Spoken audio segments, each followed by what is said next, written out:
ᱥᱟᱱᱟᱢ ᱧᱮᱧᱮᱞᱤᱭᱟᱹ ᱯᱮᱲᱟ ᱦᱚᱲ ᱠᱚᱴᱷᱮᱱ ᱤᱧ ᱯᱟᱦᱴᱟ ᱥᱮᱫ ᱠᱷᱚᱱ ᱜᱚᱰ ᱡᱚᱦᱟᱨ ᱥᱟᱶᱛᱮ ᱜᱮᱭᱟᱱ ᱥᱤᱭᱟᱱ ᱤᱭᱩᱴᱩᱵᱽ ᱪᱮᱱᱮᱞ ᱯᱟᱦᱴᱟ ᱥᱮᱫ ᱠᱷᱚᱱ ᱥᱟᱱᱟᱢ ᱠᱚ ᱥᱟᱹᱜᱩᱱ ᱫᱟᱨᱟᱢ ᱫᱮᱞᱟᱵᱚᱱ ᱜᱟᱛᱮ ᱠᱚ ᱟᱨ ᱢᱤᱫᱴᱤᱡ ᱱᱟᱣᱟ ᱵᱷᱤᱰᱤᱭᱳ ᱨᱮ ᱡᱟᱦᱟᱸ ᱵᱚᱱ ᱮᱛᱚᱦᱚᱵ ᱞᱮᱫᱟ UGC नेट से GRF December 2025 previous years question paper 2 Santal subject MCQ practice session class 4 तेहन दो MCQ प्लास्टिक सेशन ना क्लास 4 वीडियो कना जहाँ को जुदी 1 खन 3 MCQ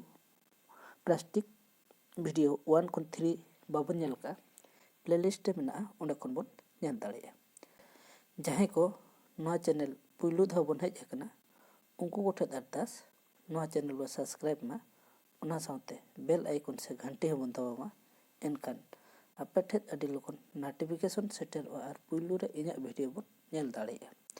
डिस्क्रिप्शन रे टेलीग्राम ना लिंक एम कना सनम को अरदास टेलीग्राम रे बन जॉइन मा देला ताले तेहेना वीडियो बन जेला प्रीवियस ईयर्स क्वेश्चन क्लास 4 सनम को अरदास एतहब खन मुचाद धाबी नेल तावन पे एनखान नवा वीडियो रे चेत को मेना ओना बन सेणाया देला ताले बबन बिलोमा वीडियो बन एतहब उतर लगे तेहेना पुलू कुकली दो देला बन पढ़ा लगे और नोडे खन बाछा तावन पे उत्तर ओका हुआ मितन और अकोय को तिनी कुकली लने बन लई दाड़ेया ओना दो कमेंट दरायते लई तावन पे देला ताले तेहेना कुकली बन पढ़ा लगे एतहब कुकली हुई कना भारत रेन आदिवासी को तीना जात थोक रेको हटिज मेना मेन दो भारत रेन आदिवासी जहाँ मेना को हाँ उनको तीना जात थोक रे हटिज मेना को नोडे खन बो बाछावा एक रे एम का पे हटिज बार रे एम का पुन हटिज और पे रे एम का मणे हटिज और पुन रे एम का तुरुई हटिज ताले नोआ रेना सठिक दो हुयुग कना पुन रे जहाँ एम का तुरुई हटिज मेन दो भारत रेन आदिवासी को तुरुई जात थोक रेको हटिज मेना को ताले नोआ दो तुरुई हटिज हुयुगा इन तायम ना कुकली दो हुयुग कना गोट आदिवासी भारत रेया ओका पोनत रे बढ़ती गिरा मेना को मेन दो गोट मिट्टी को आदिवासी कना उनको दो भारत रे ओका पोनत रे बढ़ती गिरा बास कते मेना को मिद रे कना उत्तर प्रदेश बार रे झारखंड पे रे बिहार और पुन रे दो मध्य प्रदेश ताले नोरना सठिक लेने दो हुयुग कना मिद रे जहाँ एम कना उत्तर प्रदेश रेगे गोट आदिवासी भारत रे जतो खन बढ़ती गिराबास कते मेना को इन तम कुकली बनेला पुनु अड़िया ओकोय आदिवासी को परब कना जहाँ दो पुनु अड़िया बन लैया ओना दो ओकोय आदिवासी को परब कना देला नोडे खन बो बाछावा मिद रे को एम कना भूमिज बार रे सौरिया पहाड़िया पे रे लोधा और पुन रे दो चिक बड़ाई ताले नोआ रेना सठिक लेने दो हुयुग कना पुन रे जहाँ मेना चिक बड़ाई ताले पुनु अड़िया दो चिक बड़ाई आदिवासी को परब कना ताले सठिक लेने दो हुयुग कना चिक बड़ाई इन तब ना कुकली बनेला ethnography is frequently called the geography of culture मेता में जाति बन्नो साहेद आयमा धाव अरी चली रेया उतना को मेता कना नोआ लयरी दो ओकोया कना ताले जहाँ अब बन लैया ethnography is frequently called the geography of culture ताले नोआ लयरी दो ओकोया कना क्रोमबर बार रे एम का लूसी मेयर पे रे एम का क्लो कोहान और पुन रे एम का टर्मी हाई ताले नोआ ना सटीक लैंग्वेज दो हुयुग कना लुसी मेयर ताले नोआ ना लेयरी दो कया कना लुसी मेयर इना तायम ना कुकली बो नेला पारसी तेतेद को रेया अध्ययन दो पारसी सालेस रेया विषय कना नोआ लेयरी दो ओकोय ए लय कदा ताले नोआ दो चेद लेयरी कना पारसी तेतेद को रेया अध्ययन दो पारसी साहेद रेया विषय कना ताले नोआ लेयरी दो ओकोय लय कदा नितो मिद रे एम कना डॉक्टर भोलानाथ तिवारी डॉक्टर मंगल देव शास्त्री डॉक्टर बाबूराम सक्सेना और पुन रे दो एम कना डॉक्टर अम्बा प्रसाद ताले नोआ रेना सठिक लैंग्वेज दो हुयुग कना डॉक्टर बाबूराम सक्सेना ताले नोआ गे बाबूराम सक्सेना हा लयरी कना से मेन कथा कन ताया इना परेना कुकली दो हुयुग कना रूपिम लेकाते शास्त्र दो तीना हटिंग रे मेनाआ मिद रे एम कना बार हटिंग रे बार रे पे हटिंग पे रे दो पुन हटिंग और पुन रे दो मोड़े हटिंग ताले नोआ रेना सठिक लैंग्वेज हुयुग कना पुन हटिंग जहां पे रे एम कना ताले पुन हटिंग रूपिम लेकाते शास्त्र दो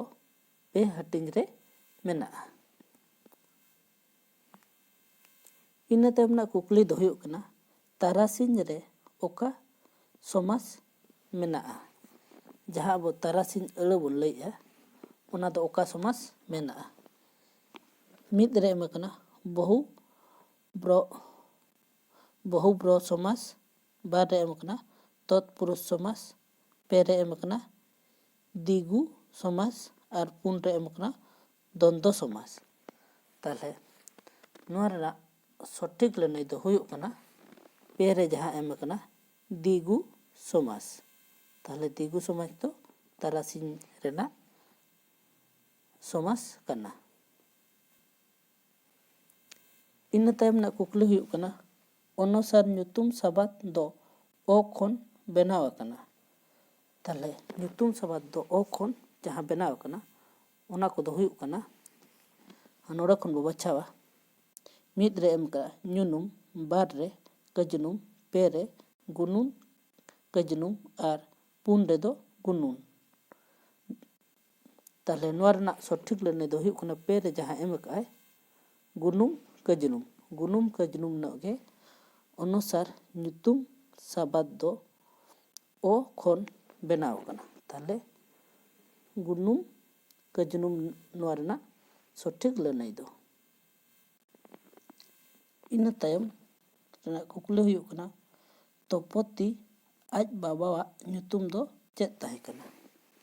तोपति आज बाबा ᱧᱩᱛᱩᱢ दो चेद ताहे कना दला नोडे खन बो बछावा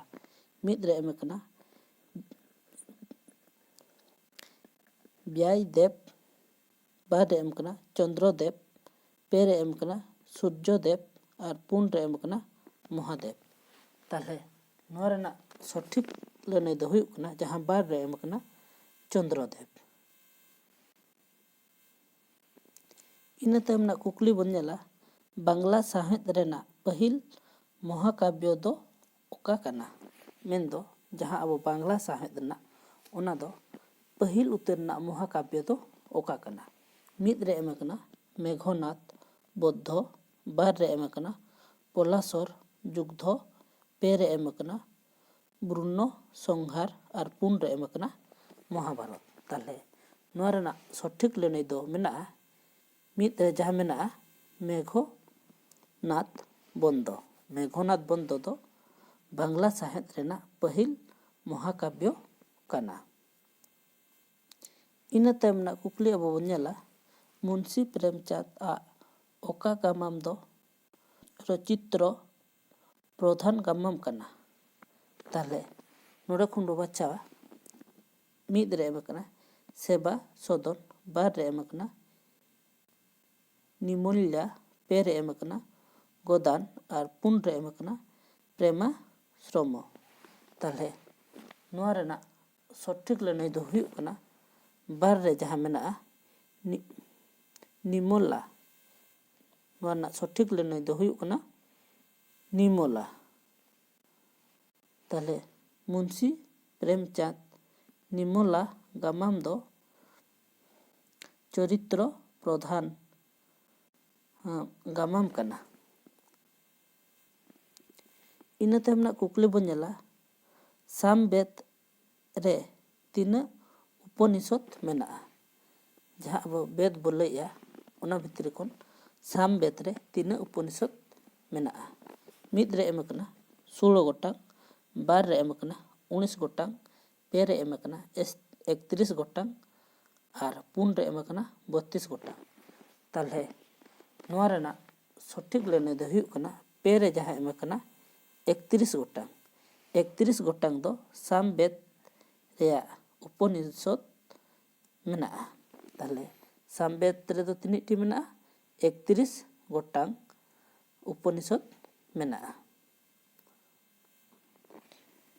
इना तायम कुकली बन नेला बक्रमती संप्रदाय रेन ओरामिज दो ओकोय ए ताहे कना। ताहले नोडे खन बो बाछावा मिद रे एम आकना आचार्य भट्ट ललट, बार रे एम आकना आचार्य बामन, पे रे एम आकना आचार्य खेमेंद्र, पुन रे एम आकना आचार्य कुरुंतक। ताहले नोआ ना सठिक दो हुयुग कना पे रे जहां मेनाआ आचार्य खेमेंद्र। ताहले नोआ ना सठिक लैनाय दो हुयुग कना पे रे जहां मेनाआ आचार्य खेमेंद्र।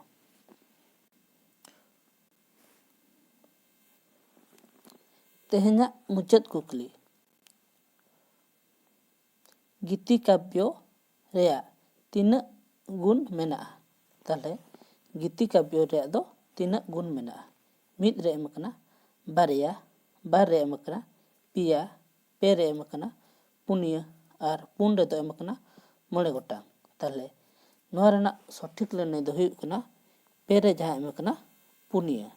ताहले गीति काव्य रेया पुनिया गुण मेनाआ। ताहले गीति काव्य रेना दो पुनिया गुण मेनाआ। तेहेना वीडियो दो नोडे के चाबायना। वीडियो नेल कते चेद लेकाम बुझाव केआ ओना दो सानाम कोगे कमेंट दाराय ते लay ताबन पे और